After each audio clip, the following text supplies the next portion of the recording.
Perusakan mobil dan penganiayaan terhadap dua penumpangnya ini terekam kamera ponsel pengendara motor yang melintas di Jalan Brigjen Katamso Simpang Jalan Pelangi Medan, Sumatera Utara. Secara anarkis, warga merusak dan menghancurkan kaca mobil dengan melempari batu. Tidak hanya itu, dua penumpang yang ada di dalam mobil turut dianiaya warga yang emosi. Warga geram lantaran pengemudi kabur usai menabrak pengguna jalan di kawasan Pasar Sukaramai, Medan. Beruntung aksi anarkis berhasil diredam oleh warga lainnya. Kini mobil minibus dan dua penumpangnya diamankan di Polsek Medan area. Seorang siswi SMK di Gianyar, Bali viral di media sosial karena nekat mencuri uang di kawasan Pura Dalam Teleput, di Desa Sebatu, Tegalalang. Pihak adat melaporkan pencurian ini ke polisi. Namun setelah diselidiki, ternyata siswi berusia 16 tahun ini terpaksa mencuri untuk membayar tunggakan uang sekolah. Karena merasa prihatin, Kapolsek Tegalalang berinisiatif membantu meringankan beban siswi dengan membayar uang sekolahnya. Sementara itu, melalui mediasi antara pihak adat, Dinas Sosial, dan Komisi Perlindungan Anak, kasus ini berakhir damai tanpa menempuh jalur hukum. Meski demikian, para pihak terkait berharap kejadian ini tidak terulang kembali. 1.500 ekor sapi di Dusun Toyo Merto, Desa Pesanggerahan, Kecamatan Batu, Kota Batu, Jawa Timur terserang penyakit mulut dan kuku. Wabah ini bahkan menyebabkan kematian lebih dari 150 ekor sapi. Masuknya penyakit mulut dan kuku di Dusun Toyo Marto ini terjadi sejak pertengahan Juni lalu, yang awalnya menyerang kuku sapi hingga sapi lumpuh tak bisa berdiri, kemudian menjalar ke mulut sapi hingga mengeluarkan air liur yang berlebihan. Mengobati sapi yang sakit, peternak menggunakan obat-obatan herbal dan memberi pakan ternak dengan pelepah pisang dan ubi-ubian. Demi menghindari kerugian, para pedagang menjual murah ratusan ekor sapi yang sakit dan lumpuh. Harga yang ditawarkan antara 3 juta sampai termurah Rp1.500.000. Seorang ibu di Surabaya, Jawa Timur membunuh anak kandungnya yang masih berusia 5 bulan. Penganiayaan diduga sebagai pelampiasan pelaku usai bertengkar dengan suaminya.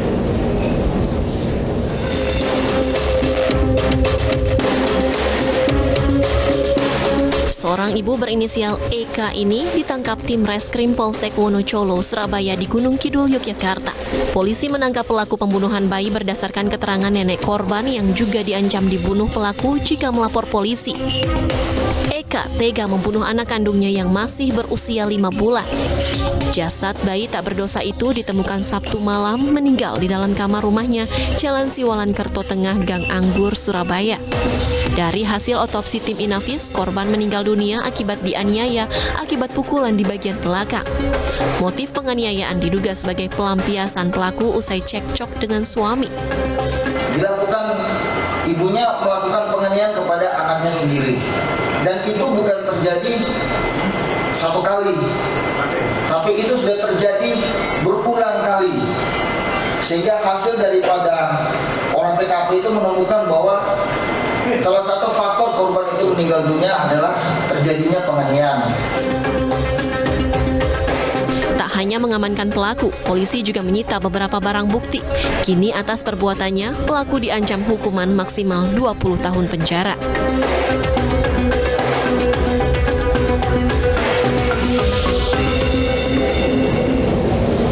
Dan untuk mengetahui terkait perkembangan terkini kasus pembunuhan oleh ibu kandungnya, kami sudah terhubung dengan Kapolsek Wonocolo, Kompol Royke Hendrik Francisco.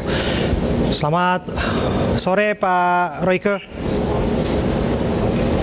Selamat sore, Iya, Pak Royke, dalam nalar kita nggak mungkin ibu kandung tega untuk menghabisi nyawa bayinya. Namun dalam kasus ini sungguh tragis begitu ya. Yang ingin saya tanya, apa betul hanya karena bertengkar dengan suaminya? Ya Mas, kita polisi dalam hal ini melakukan penyelidikan dan penyidikan itu berdasarkan fakta-fakta yang kami gali di lapangan. Jadi hasil temuan fakta yang didapatkan dari penyidik Polsek Wonocolo di lapangan pada saat memanggil saksi, baik ibu kandung daripada pelaku maupun daripada pelaku itu sendiri, menyatakan bahwa yang bersangkutan itu tega untuk melakukan penganiayaan terhadap anaknya sendiri itu karena faktor stres. Ketika dia bertengkar dengan suaminya, anak Bayi ini rewel. Jadi akhirnya pelampiasannya itu kepada anaknya karena faktor tidak tahan mendengar tangis tangisan daripada anaknya gitu Mas. Pada saat dia bertengkar dengan suaminya gitu Mas. Itu fakta daripada yang kami temukan daripada pelaku. Sedangkan daripada saksi yaitu ibu kandung daripada pelaku itu mengatakan bahwa pertengkaran perlakuan antara anak pertama, perlu diketahui Mas bahwa suami istri memiliki 2 anak. Anak yang pertama berumur 1,5 tahun, anak kedua bayi yang berumur 5 bulan yang meninggal. Jadi perlakuan antara anak pertama dengan anak kedua itu berbeda Mas. Artinya bahwa anak kedua ini kalau hasil daripada olah TKP di TKP-nya maupun daripada fakta yang ditemukan daripada penyidik Polsek Gunung Colo, anak kedua ini mengalami isi buruk gitu Mas, bayi stunting gitu Mas. Jadi di sini pengakuan daripada neneknya, ibu pelaku ini bahwa ada perlakuan yang berbeda antara perlakuan pada anak pertama dan anak kedua. Oke. Sampai di sana, jadi bukan semata-mata bahwa pelaku dalam hal ini mengalami kekerasan dari suaminya sehingga anaknya menjadi pelampiasannya. Kalau yang kami dapatkan dari keterangan saksi dalam hal ini ibu kandung, bahwa itu yang disampaikan sama pelaku bahwa dia mengalami stres daripada suaminya. Sementara ini penyidik Polsek Gunung Colo masih mendalami. Tapi kondisi kejiwaannya baik-baik saja? Untuk saat ini, sampai saat ini jam ini Mas, alhamdulillah masih baik. Pelaku sadar melakukan perbuatannya ya. Tapi yang ingin kita tanya juga bahwa Anda sebutkan kekerasan dilakukan berulang kali kepada korban. Dalam hal ini bayi berusia 5 bulan, anak kandungnya sendiri ya, yang kita tidak pikir mungkin dilakukan oleh ibu kandungnya. Yang menjadi pertanyaan saya adalah, masa tidak ada yang berusaha untuk menghentikan kekerasan itu? Gini Mas, untuk kondisi terakhir daripada ibu ini, untuk kita bisa menentukan seperti yang disampaikan sama Mas bahwa apakah ibu ini dia sadar atau tidak pada saat dia melakukan penganiayaan kepada anaknya.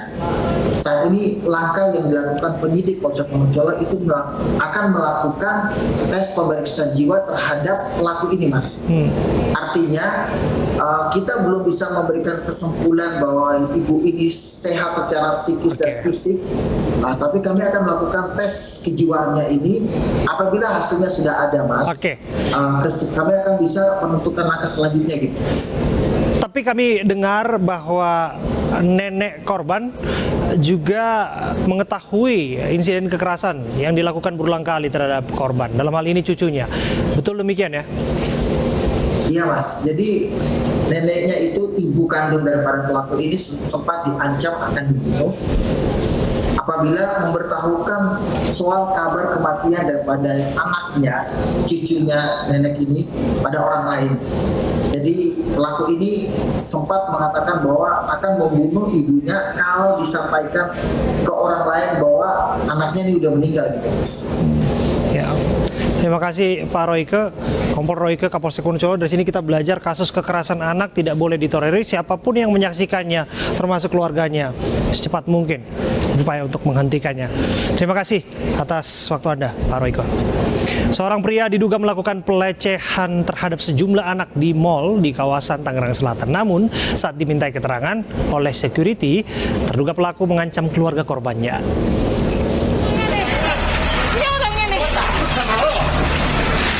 Ini salah satu bapak-bapak yang juga ikut anak. Video seorang pria dikejar petugas keamanan dan pengunjung di sebuah mal di kawasan Bintaro, Tangerang Selatan viral di media sosial. Dalam keterangan disebutkan pria ini diduga melakukan pelecehan terhadap sejumlah anak. Perekam video meminta security untuk menangkapnya.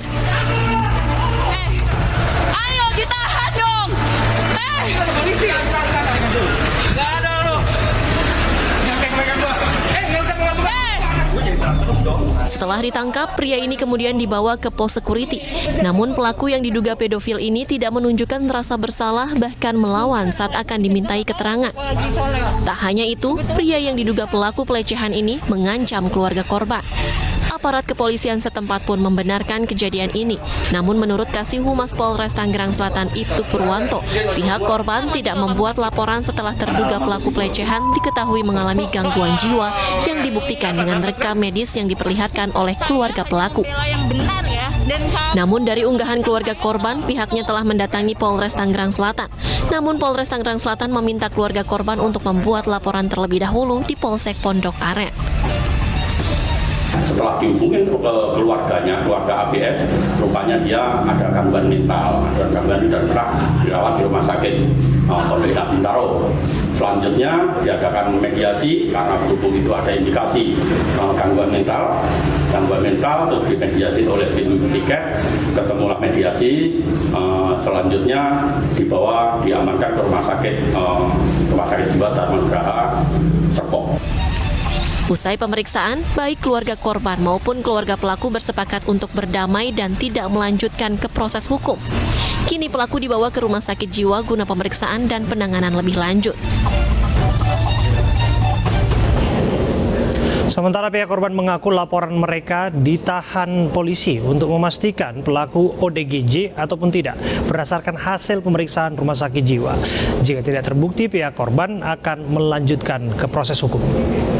Laporan cepat ya. Mereka terima laporan dari kita, ngobrol, udah selesai.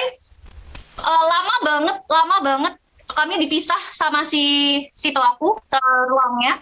Katanya si pelaku ini mulai menunjukkan perilaku yang seperti orang gila. Kami bersepakat untuk hold laporan dan